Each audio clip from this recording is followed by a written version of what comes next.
presents a new upcoming class. Stay tuned. Sacred Bonds by Darrell Abdullah Kirk. Yes, Sacred Bonds, navigating the depths of Muslim matrimony and the family. You don't want to miss this one. Please stay tuned. Streaming on all major platforms right here on Sunnahfollowers.net.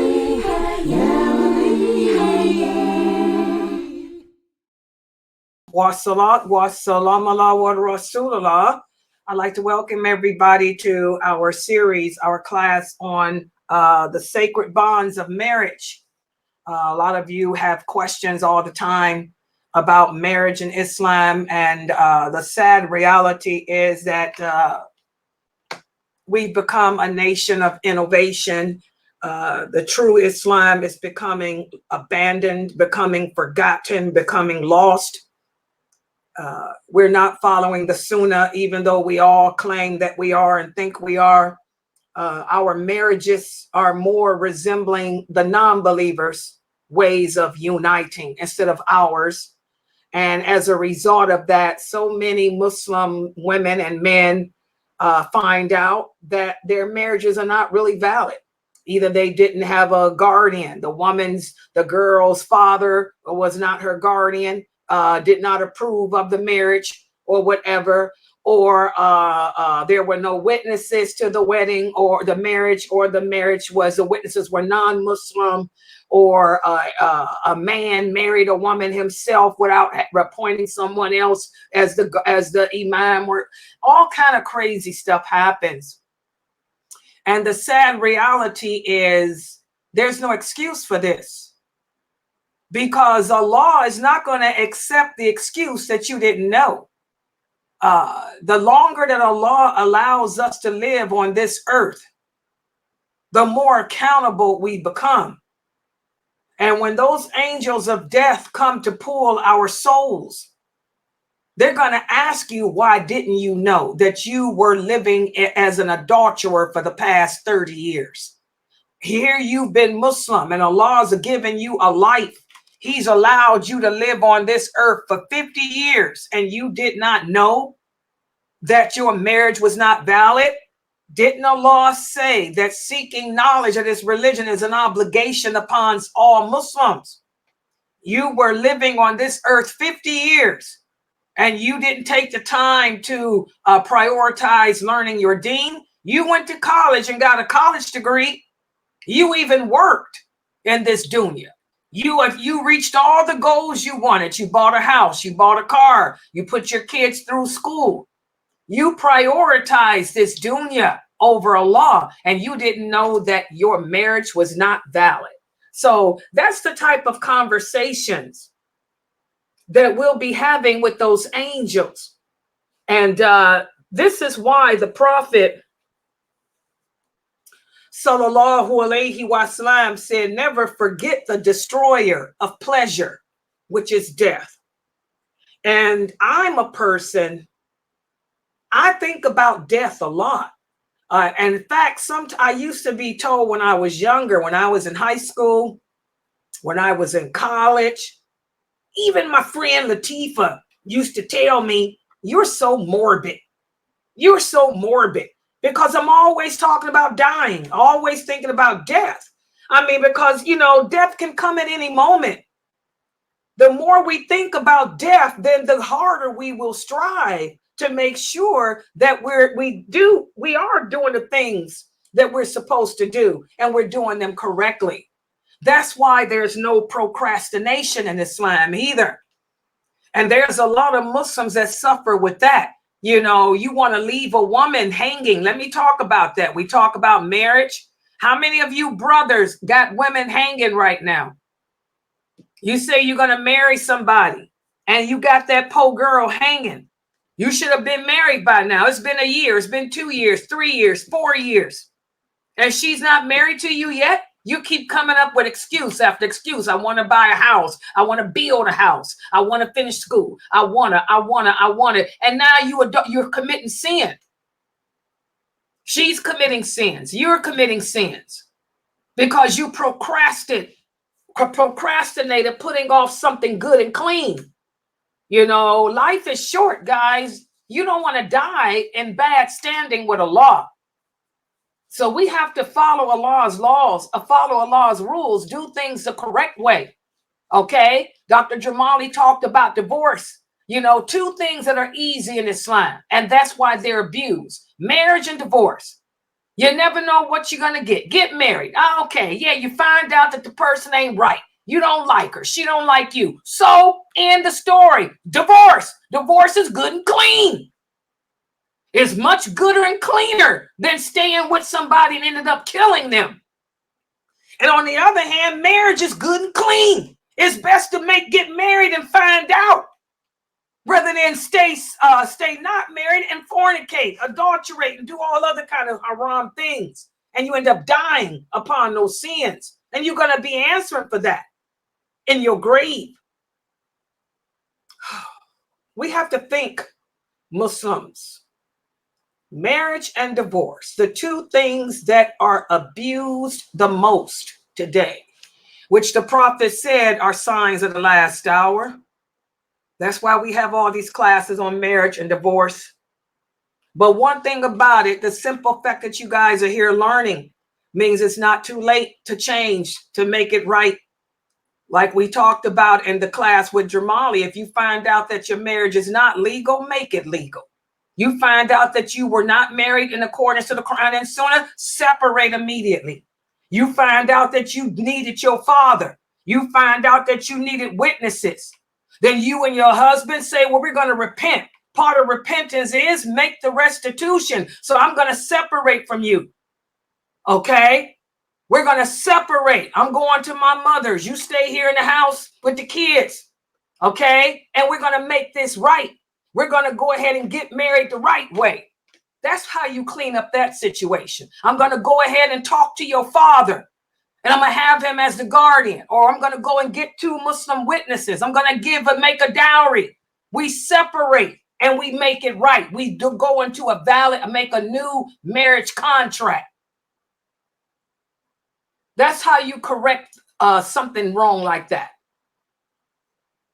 So it's not too late.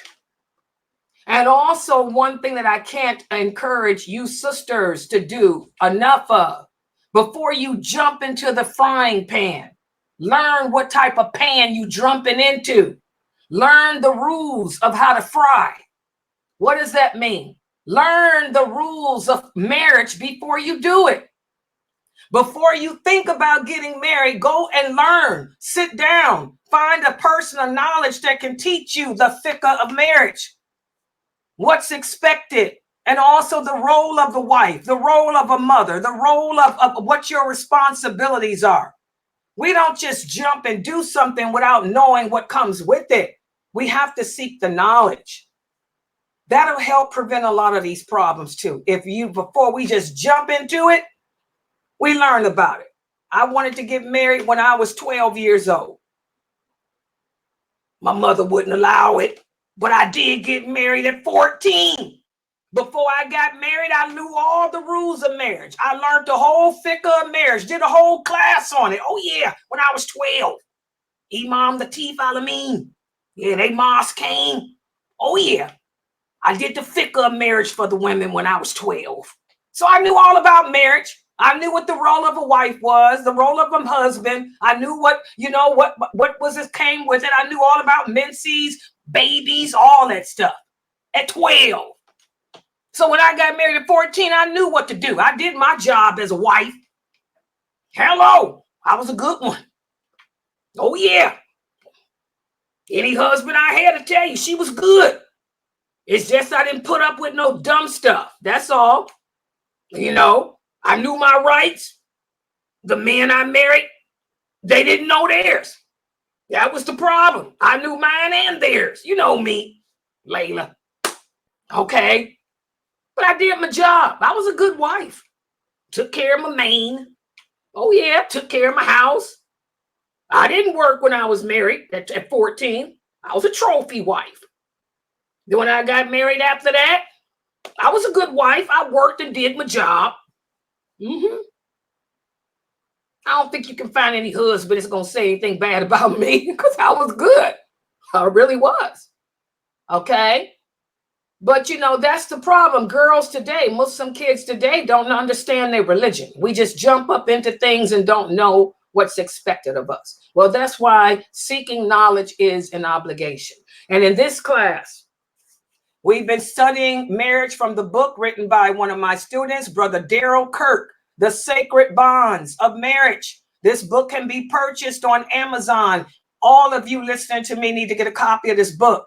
Before any of you think about marriage, you need to buy this book. It's only $13 and read it from front to the end and listen to my lectures, because this book breaks down, you know, what constitutes a valid marriage contract, the rights of the wife, the rights of the husband, the rights of a woman, the rights of a man, the rights of children, all of that.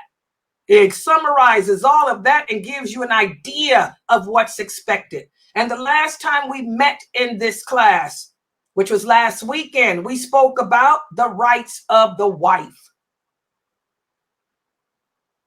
What are some of the rights of a wife that we spoke about the last time we met? Let's see. This is your quiz.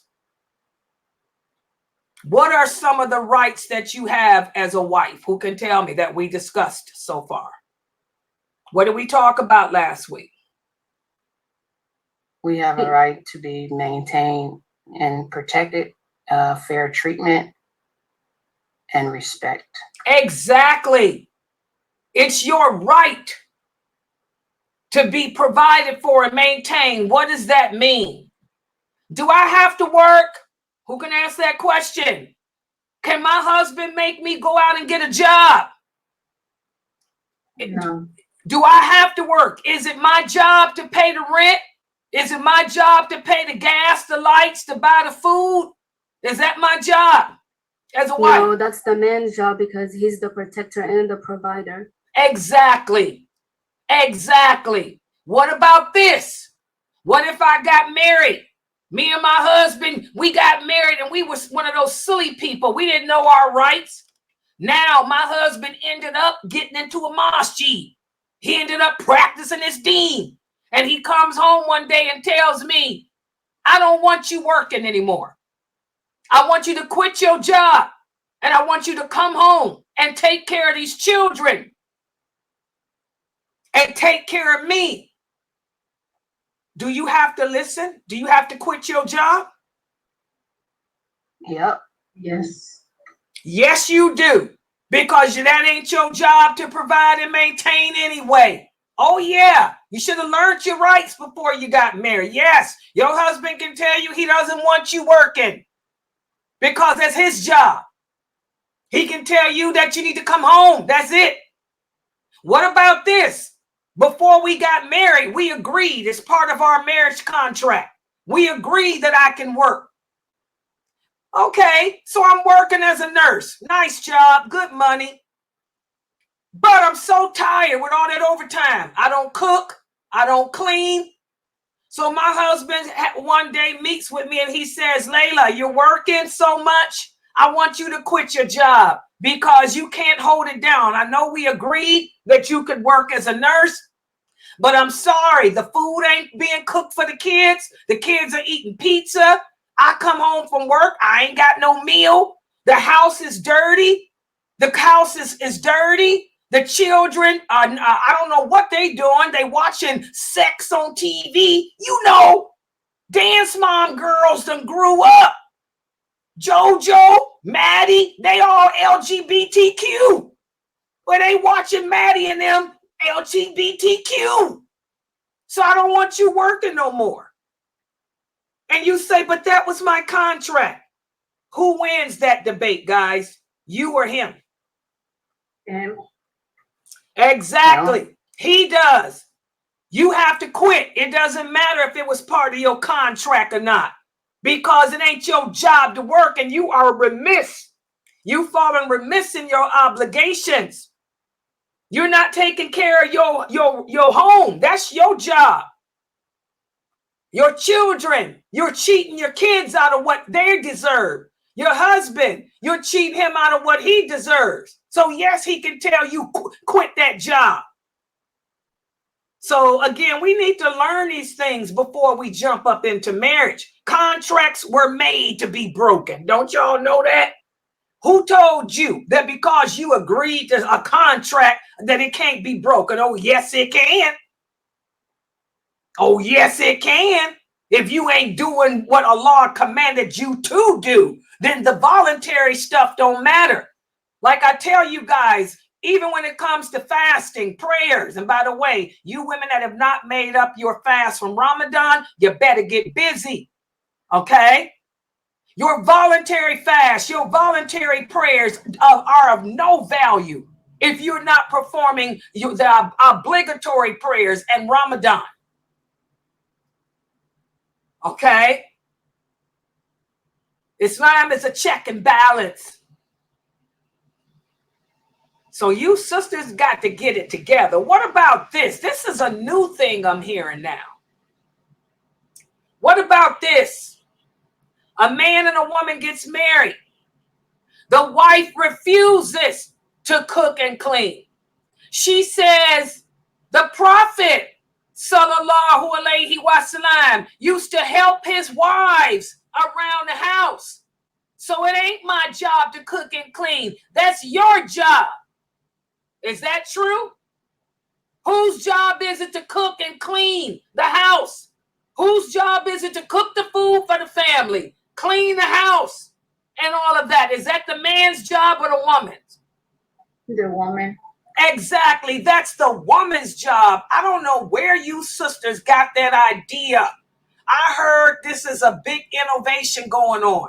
There's a lot of Muslim women that don't cook dinner for their husbands and children. Well, you know what? Your husband need to divorce you. You better be glad that you ain't married, that Laila Nasheeba ain't Brother Leo. You better be glad that this ain't Brother Leo, because Brother Leo would have kicked you out on the curb. You know, that picture I got on my Sunnahfollowers group page, that high heel shoe up right there, kicking that person out. Oh, yeah, I'd have a boot. You'd be out on the curb.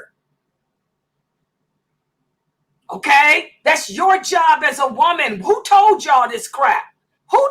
Is this from the brothers in Texas? Are they the ones putting that garbage out, that lie out, that the woman doesn't have to cook or clean, that that's the job of the man? Who said that? That is not what Aisha said in that hadith. The Roman women asked her, can you tell us what type of husband was the prophet? They wanted to know about her husband. They said, what did he do at home? She said he used to help his wives. He would help with the cooking.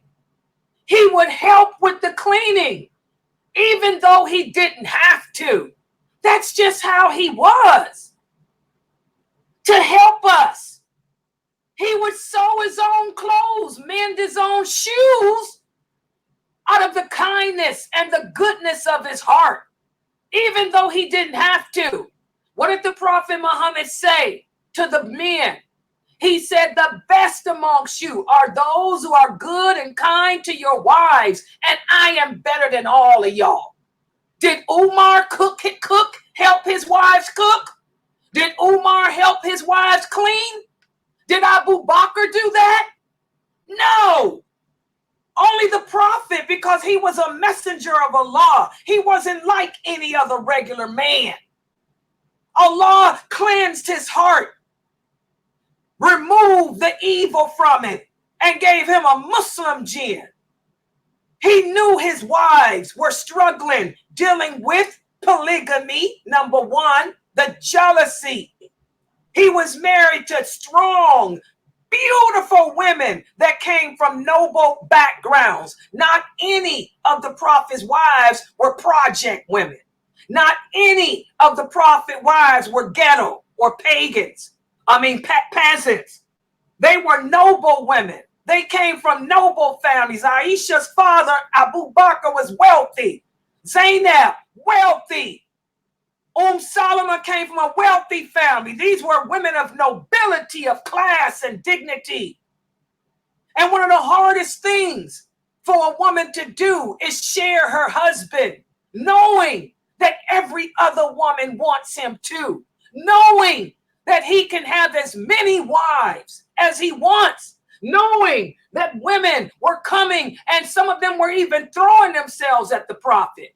So the prophet understood the nature of a woman, the jealousy, and they were all extremely beautiful. He didn't have no ugly wife. Okay? And they were all women of integrity. They were all women who were warriors, because they were Arabic women. They were warriors. So to make it easy for his wives, like he told the companions, I am the best of you. Ain't none of you good to your wives like I am. Ain't none of you gonna go home and help your wives cook and clean. Ain't none of you gonna sew your own clothes. Can't none of you read your wife's mind and tell when they're sad, when they're going through jealousy. I'm better than all of you. Try to learn from me. That's the meaning of that hadith. That's the Meccasidic meaning.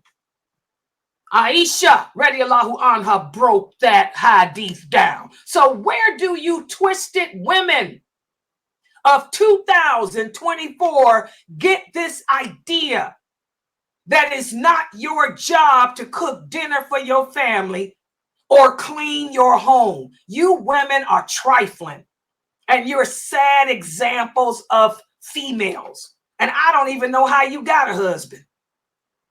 What kind of man was stupid enough to marry you? You better take you back to your father. Here, something wrong with her. She's damaged.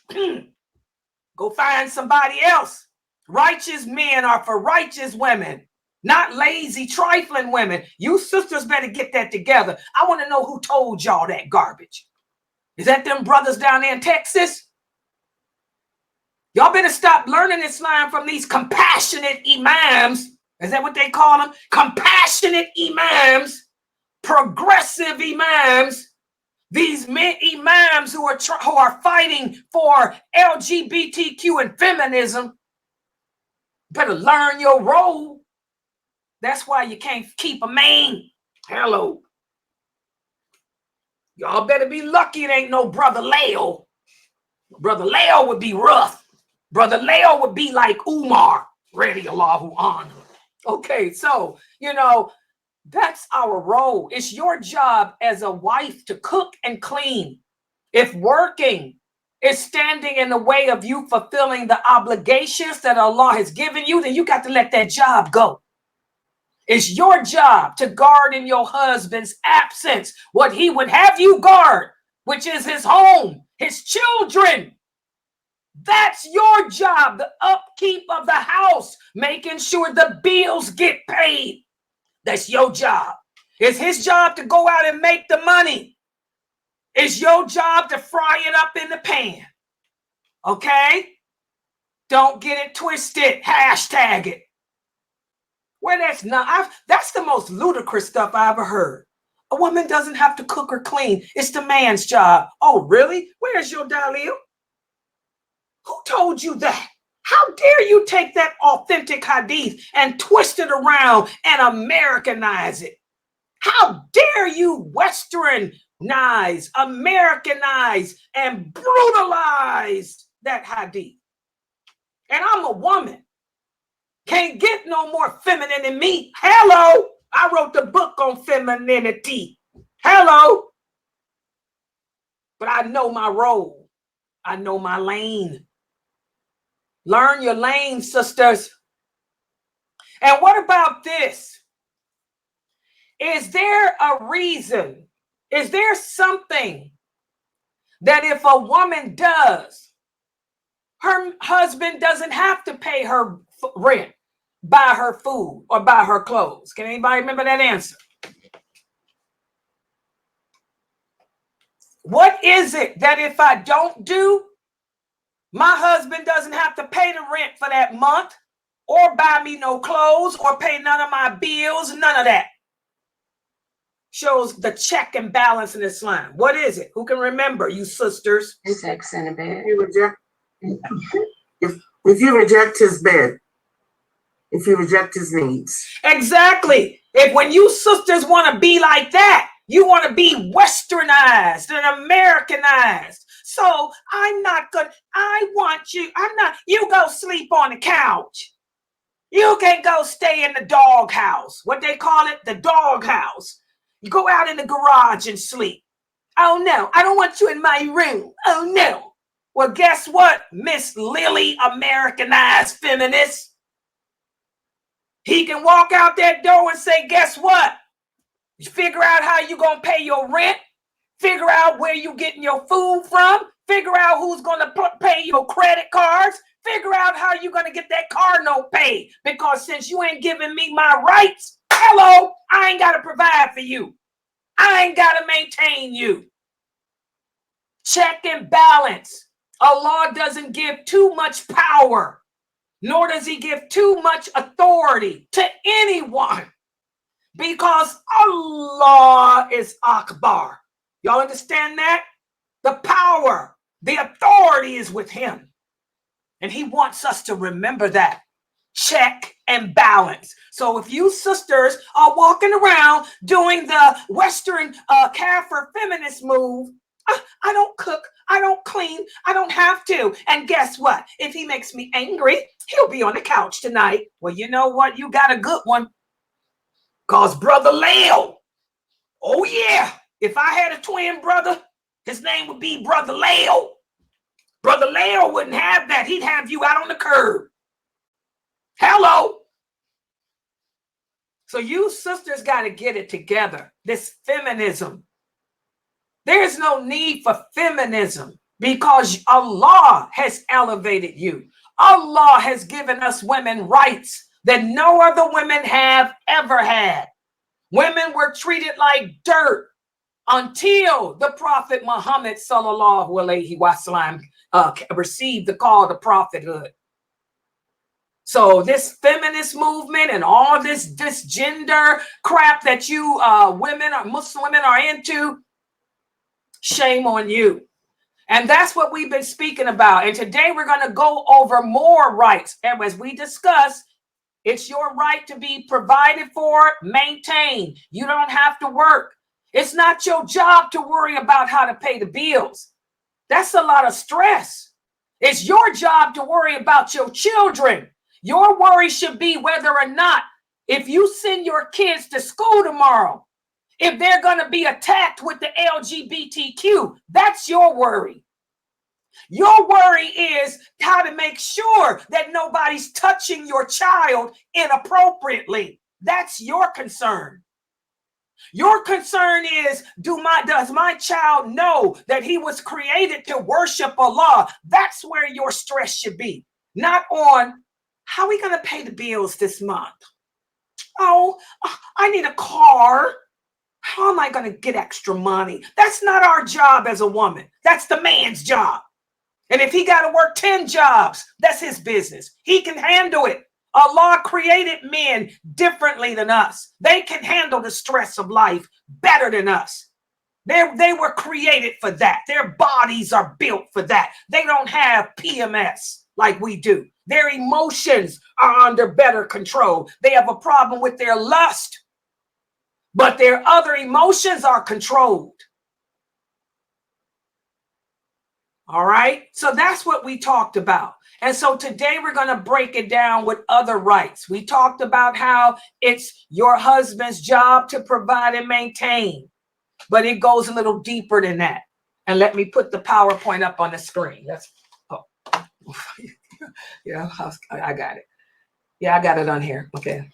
Hold on. I figured out my problem earlier today. Inshallah, you guys should be able to see the PowerPoint without any problem. There it is. See, I figured it out, guys. It was okay. So, and by the way, this is the book, Muslim Marriage and Family. The book is almost sold out.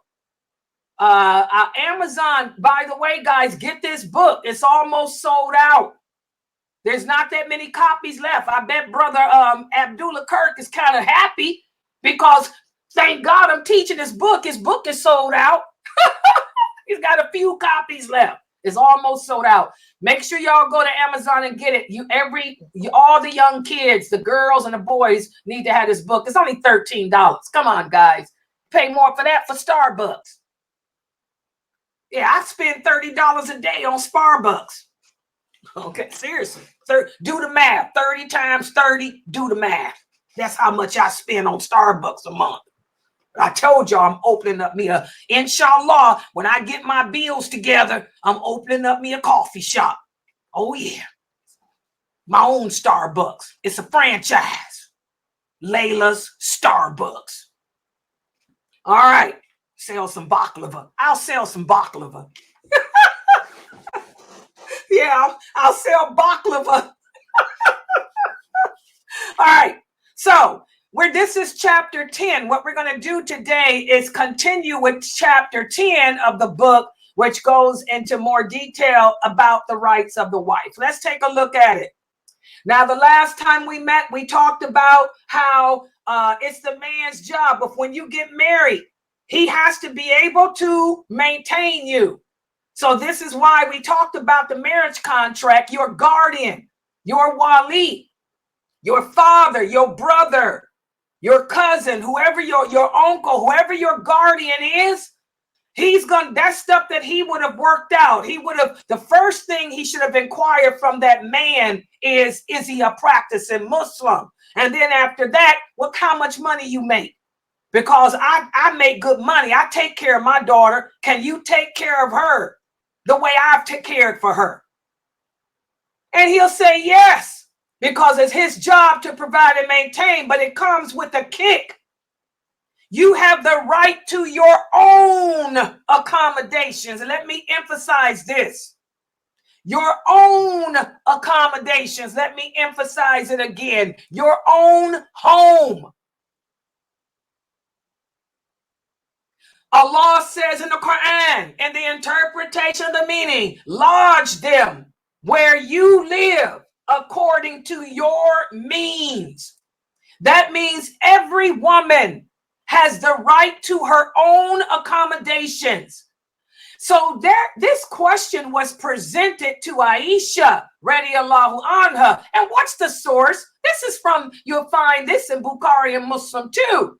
You got to go digging for it because you ain't no scholar of hadith, but it's there. Okay? Trust me.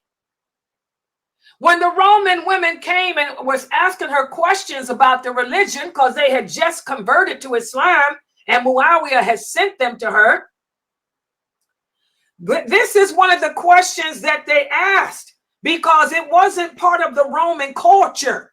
A lot of times the Roman men would marry women because they didn't have rights, and they would move them into their homes with their mother and make the women take care of their mothers, or they would put them in the same house with their concubines. Oh yeah, slaves.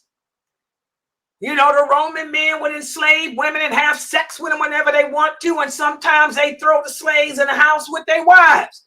Or they'd have all the wives in the same house, all their concubines in the same house. Well, Aisha, radiallahu anha, let the women know that's not the case in Islam. She said a man has to be able to accommodate a wife. Every wife is entitled to her own dwelling. And she quoted this verse. And so the Roman women asked her, how do you define her own accommodations? And Aisha then described her house and the accommodation of all the Prophet's wives. She said a dwelling should consist of a room where the woman can entertain, another room that she can sleep, and another area, a space. Let me put the English word space. Her accommodation should be a space that has enough room where one part of that space she can use for entertaining guests. Another space for sleeping, and another space for cooking. And that's her own accommodations. And then Aisha went on to explain her house. Remember, the prophet's wives, they all lived in apartments. Their apartments were attached to the mosque. Aisha said, my home is big enough. Over there is my bedroom. Over there is my sitting area. And over there is where I do my cooking. So she has to have a place where she can be separate from the eyes of other people, where she can sleep, change clothes, entertain, and cook her food in peace. That's accommodations. Does everybody understand that? No man, I repeat, no man can force a woman to move in with his mother or his co-wives or his concubines. That's not Islam. That may be called LDS, the Mormons, but that is not Islam. And you sisters do not allow ignorant, but that's why you have to have a guardian. A good guardian would never allow any man to marry you if he could not accommodate you. That's why you sisters got to follow the chain with guardianship. You don't fire your father, because ain't no man on this earth gonna love you unconditionally like your father. Your father's not gonna allow no man to marry you and put you in a house with another woman. That's not how the prophet did. That's a man that doesn't care. That's a man whose heart is hardened.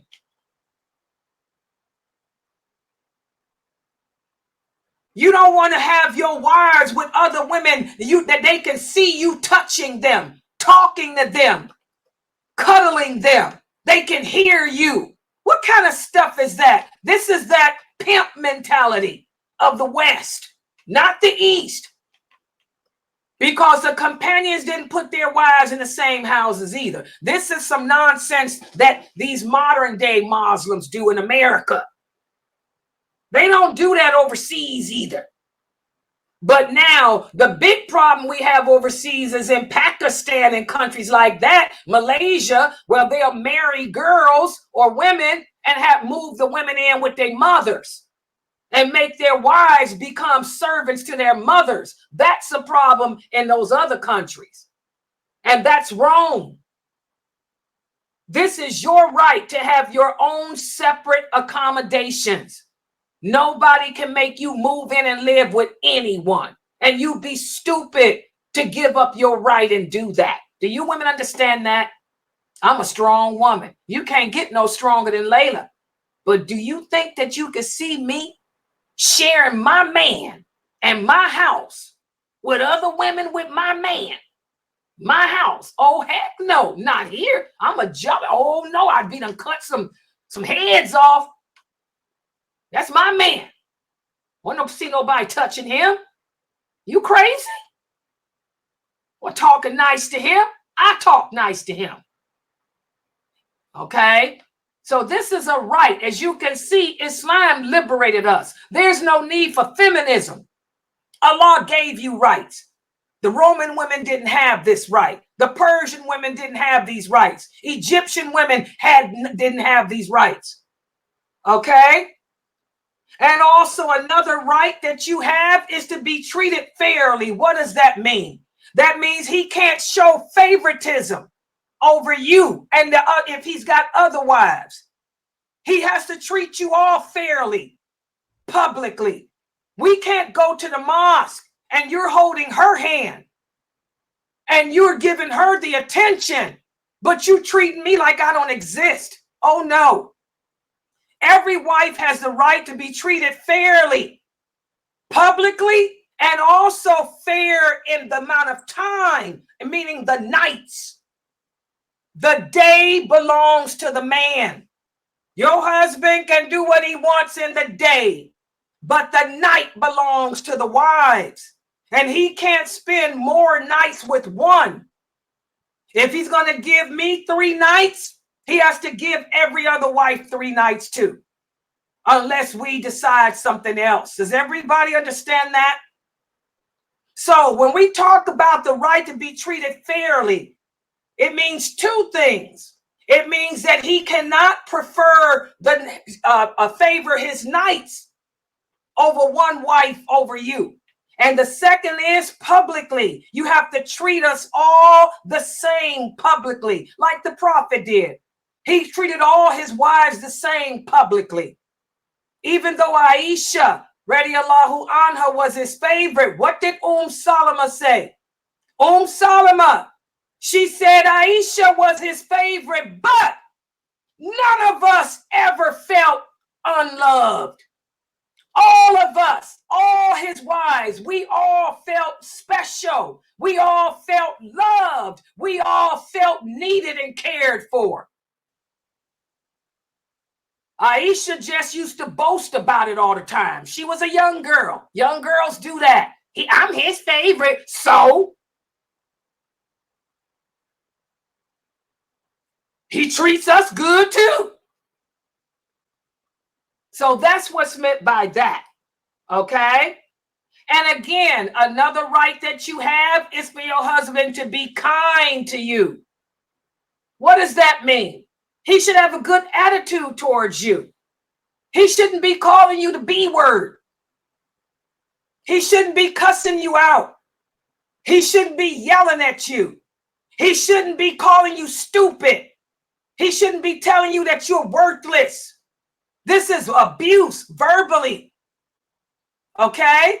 Listen to what Allah says and the interpretation of the meaning, and live with them in honor. Live with them in respect. And that's also a right he has over you too. Just like your husband cannot call you the B word, can't call you stupid, can't treat you like that, you can't do the same to him either. And we're going to talk about his rights in the next class. But we're supposed to live together as partners in respect and honor. What did Dr. Jamali tell you guys yesterday when he broke down that verse of the Quran? When we get married, you're part of each other. Your husband goes inside you. You're inside him. That's intimate. That's something sacred for us to be inside one another. This is sacred. And because of that intimacy, we're supposed to live together honorably, respectfully. Don't yell at your husband. Don't cuss him out. Don't call him MF. And you brothers, you're not supposed to yell at your wives or cuss them out or hit them or call them the B word or none of that. That's grounds for a divorce too, guys. If any of you are living in verbal or physical abuse, that's grounds to get up out of there. Get out of that situation. Remember, Allah says in the interpretation of the meaning, the women have rights over their husbands in regards to their living expenses, just as their husbands have rights over them. Your husband is to be obeyed and respected. Obeyed and respected. Respect is in everything. And we're supposed to obey them in everything that Allah commanded us to obey them in. Okay? If my husband told me to jump off a bridge, I don't obey him in that. If my husband told me that I can't wear a hijab, I don't obey him in that either. But if my husband tells me that I can't have my mother over here because every time my mother comes around, she talks about him badly and she turns me against him, then guess what? My mother can't come over. Sorry. Okay? So we're supposed to live together in respect and honor. And our Prophet Muhammad sallallahu alaihi wasallam was an example of that. Like he told the male companions, I am better than all of you. I do things with my wives that none of y'all would even think to do. Like I said, one wouldn't find Umar cooking, helping his wives cook, helping his wives clean. Okay. And again, just an example here that the brother gave of how the Prophet Muhammad sallallahu alaihi wasallam knew each of his wives. And he gave each of his wives what was special for them. Aisha was the youngest. She was a kid. And he noticed she liked to watch plays and stuff like that. People dance with their spears. So he would allow Aisha to watch the performers. When the Abyssinians would come into town with their circus, he would let her watch that.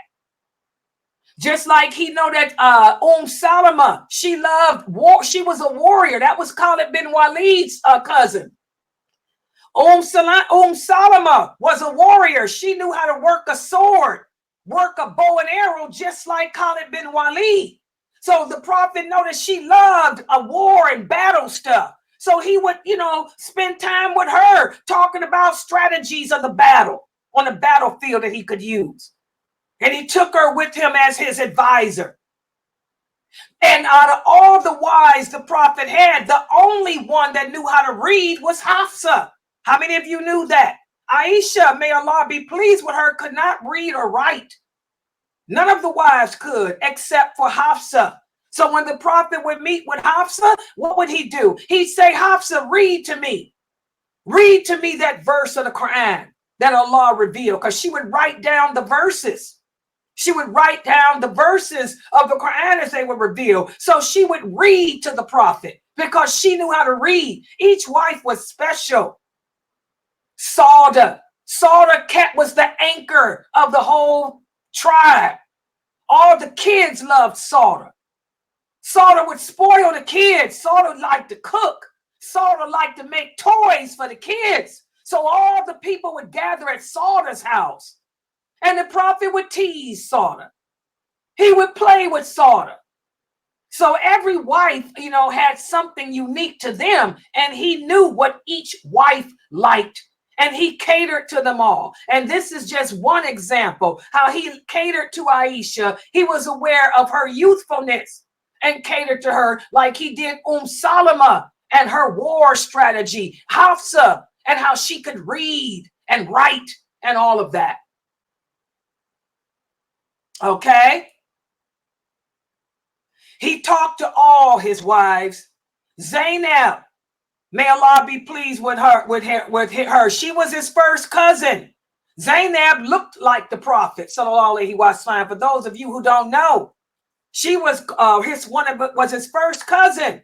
She looked a lot like him. That's why Aisha was so jealous of her, because Zainab was beautiful. She looked just like the Prophet. They were first cousins. And also Zainab was a noble woman. She had class. She liked silk. She's the one that used to love, her favorite color was green. She would wear the most beautiful green silk garments. And she had the same taste as the Prophet when it came to food, because they were first cousins. So he would go to Zainab and they would eat honey together. Zainab was able to get honey because she come from a noble background. Honey was expensive, and her and the Prophet would eat honey together and talk about things. They had a lot in common because they were first cousins. So the Prophet sallallahu alaihi wasallam showed kindness, love, respect, and understanding to all his wives, not just Aisha. People talk about Aisha a lot because they don't know the hadiths. But see, I know the hadiths. I know his relationship with every one of those women, including Maria the Copt, who was not even his wife. She was his right-hand possession. And he loved to talk about Abraham and Hajar to her, because Hajar was a Copt, an Egyptian Copt. Those are the original Egyptians, by the way. I'm a Copt too. And Maria viewed herself to be his Hajar. He used to tell Maria, I am your Abraham and you are my Hajar. He had a special relationship with every wife. It's just that you guys don't know the hadiths because y'all ain't learned the religion from the proper people. All you know is Aisha playing with the spear. Aisha racing him. Oh, God. He did such beautiful things with the other wives too. Sophia, may Allah be pleased with her. She was the daughter of Aaron. She was a descendant of Moses. He would love to lay with Sophia. Sophia was beautiful too. She'd lay on his lap and she'd say, "Oh, prophet of Allah, tell me, what did Allah say about my uncle Aaron? Tell me, oh prophet, what did Allah say about my uncle Moses?" He had a special relationship with every wife. Do you see these brothers today doing that? Everybody wants to do polygamy. How many of you brothers have that special relationship with all your wives? Do you make all your wives feel special? Or do you put some on the back burner? How many of you brothers got wives on the back burner, feeling like they don't count? You should have that special relationship with everyone like he had. And he had more wives than you. Plus he had right-hand possessions. You ain't got nothing but 2 or 3, 4 at the most. So it wasn't just Aisha. She's just the one that they talk about a lot. Beautiful stories of his relationship with all his other wives, especially Maria, who was not his wife. Okay. Lastly, every wife has the right to not be abused by her husbands. This is not Islam. This is a misconception that people have, that men in Islam beat up their women. Nope, I don't know what, maybe the men today do. Arab women weren't like that. Arab women were warriors. What did Umar say? He said, "O prophet of Allah," after the battle of Badr, when Allah sent down the verses of the Quran, no, before the battle of Badr, when Allah sent down the verses of Quran telling the men the rights that the women have on them, what did Umar say? What's the source? Bukhari. Umar went to the prophet. He said, "O prophet of Allah, now our wives won't have sex with us. Our wives are not cooking for us. And some of them are fighting us." Oh, Arab women fight. They ain't gonna sit around and let no man beat up on them. They gonna fight back. The female companions fought back. Okay? Allah sent down verses saying, these verses here saying we have to live together in peace, in respect, in honor. And Islam condemns any form of harm or abuse. Listen to what the Prophet sallallahu alaihi wasallam said. He said there should be no harming or reciprocating of harm. And what does that mean? The Arab women fought back, guys. They didn't let no man beat them up. Them women are crazy. I'm an Arab woman. I'm crazy. Can y'all see some man beating me up? I'll die taking you out. I'll die trying. Get no man beat up on Layla. Okay? But I ain't going to give him no reason to either. I'm not going to give no man a reason to hit me because I know my job. When he comes around me, I'm going to make him feel like he's the most special creature on this earth, because he is. I'm going to satisfy him in every way that I can, because that's my job. And I know he'll do reciprocate for me. But if he put his hands on me, oh, jihad. Okay? So that's what's meant by reciprocating, because the women would reciprocate it. You got to be mean to me, tick for tack. That's called tick-tacking. Because your husband did this, you're going to do that. Because he won't do this, you're not going to do that. So the prophet said there should be no abuse like that. Don't go around harming each other or tick-tacking each other. Live together in peace, in love, tranquility. As Allah says in the interpretation, the meaning, "O you who believe, you are forbidden to take women against their will." Remember, we talked about that today. After the Prophet Muhammad sallallahu alaihi wasallam died, what's the first thing that happened? What's the first thing that happened? People started calling themselves prophets and apostating from Islam. They went back to their tribalism of taking women against their will. forcing women to marry them, raping women, like you saw with the story of Azwad. Okay? This is another example as to how Allah gave us rights that no other women had. The Roman women were inherited against their will. The Greek women against their will. Egyptian women against their will. They were even forced to marry their brothers if they came from royal families.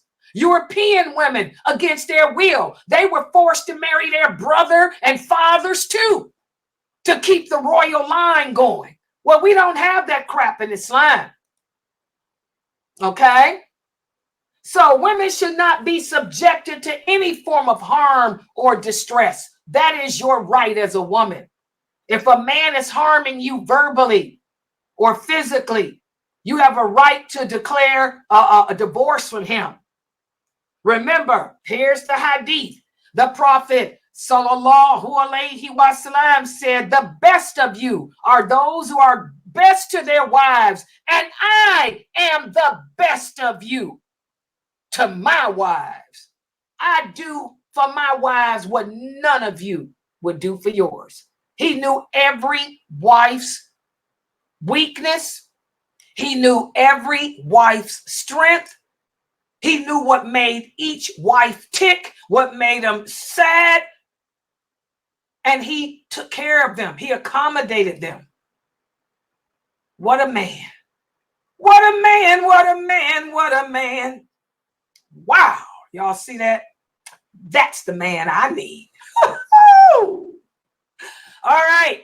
Also, Allah says in the interpretation of meaning, and live with them in kindness, because perhaps if you see something in them that you dislike, look again and you will see something that Allah brings good from. It's easy for us as human beings to point out the bad things. It's hard to look beneath that and see the good in it. Oh yeah.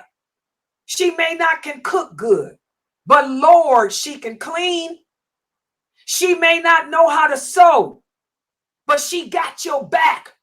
When you come home from work stressed out, she's right there with your slippers in her hand to make you comfortable. She massages your neck and she cooks the food that you like the most. So perhaps you see something that outweighs that which is bad. You just got to look and stop focusing on the negativity. Because remember, as Dr. Jamali talked about in his lecture yesterday, Shaitan, our personal jinn, he wants to destroy your marriage. He hovers around in your heart. He's going to make you focus on the things that you don't like about your husband or that you don't like about your wife. You have to disregard him and look beneath that and see the good. Again, the Prophet sallallahu alaihi wasallam said, Aisha, may Allah be pleased with her, said, the Prophet Muhammad never beat any of his servants. He never laid a hand on any of his servants. He never laid a hand on any of his wives. He never laid a hand on any of the children. He never hit anything. The Prophet didn't hit his wives. There's a fabricated lie against Aisha. There's a fabricated hadith that says the Prophet hit Aisha with a mishwak, or that the Prophet said if you got to hit your wife, hit her with a mishwak. That's a lie. The Prophet never, here's the hadith to throw that out. The Prophet never hit anything. He didn't hit none of his wives with anything, not a mishwak, not their hand, not a straw, not any of that. What that person that made that lie up did, he got it twisted. He twisted the story of Job. Job, alayhi salam, when he got angry at his wife, he swore that he would give her 80 lashes. When Allah restored his health, he had to honor the oath. So what did he do? He went and got some straw and he hit her lightly 80 times with some straw so as not to hurt her. But that's not our Prophet Muhammad. That's the story of Job. Okay? He never hit any of the children, any of the wives, or any of his servants. So physical abuse or verbal abuse is not part of our way of life, guys. Again, here's more Dalil. What's the source? Bukhari. The Prophet sallallahu alaihi wasallam said, none of you should hit your wife as you would beat a slave and then have sexual intercourse with her in the last part of the day, because this is something else the Arabs used to do before Islam. And not just the Arabs, the Romans, the Greeks, the Egyptians, the Persians, the Europeans, because women had no value. They would beat their wives and cuss them out and then rape them and then leave the women laying there. Women were nothing. But Prophet said, this is Islam now. Women have rights. You're not going to sit there and abuse your wife and then have sex with her like she's nothing, making her feel worthless, making her feel that she's nothing. Okay? So being harsh or mean, disrespectful to a woman, this is not accepted in Islam, despite what the Kafirs say. And again, physical abuse causes a lot of damage. Not only does it cause damage physically, but look at the emotional abuse too. This is why we have a high divorce rate today, because Muslims are getting married today and they're not upholding the laws of Islam, the rights of each other. The genders have become blurred. Women are trying to be men. Men want to be like the women. So everything is blurred. So this is why we have a high divorce rate. Women are messed up emotionally. I call them broken. We got a lot of broken women. But guess what, sisters? There's a lot of broken men too. There's a lot of men out there who have been broken by women. Women have cheated on them. Women have lied to them. Women have cussed them out. Women have not had their back. So when these brothers do meet a righteous woman who can be good to him, he's broken. He's afraid to marry. Seriously, there's brothers that are afraid to get married. So they keep putting it off. I'll marry you, but I'm afraid. What are you afraid of, Aki? I'm afraid that you're going to change. What do you mean? I'm afraid that once you marry me, after 2 weeks, you're not going to want me anymore. You're going to say that I'm nothing, that I'm ugly. You're not going to find me attractive. How many of you sisters that know men like that? Those are broken men. Those are men who are good men who have been broken by some twisted, crazy woman. You got broken women and broken men. Why? Because we've deviated and blurred the lines when it comes to our rights and roles as Muslim women and men. Okay? So, what are the rights that a wife has? Let's summarize them. Number one, before marriage, you have the right to a dowry. Number two, after marriage, the right to be provided for and maintained. It ain't your job to work. It ain't your job to pay the bills. Number three, the right to your own home. Can't nobody make you move in with their mama, their wife, their dog, or any of that other stuff. If he can't give you your own separate accommodations, he shouldn't be marrying you. Also, the right to be treated fairly. If you're marrying into a polygamous situation, he has to give you the same nights he give the others. And when y'all go out the house publicly, he has to treat you with the same respect and honor that he treats them. And you have the right to be treated kindly in the home too, to not be cursed out, to not be spit on, to not be abused. And that abuse means not physically nor verbally. So these are the rights that we have as women. And the next time we meet for this class, because again, Islam is balance. Allah is an equal opportunist. Allah doesn't give more rights and power to one gender over another. Just like we women have all these beautiful rights, men got rights too. And we're going to go over the rights of the men next week. So I'm going to stop right here. Subhanakallahumma wa bihamdika. Ashhadu an la ilaha illa anta astaghfiruka wa atubu ilayk.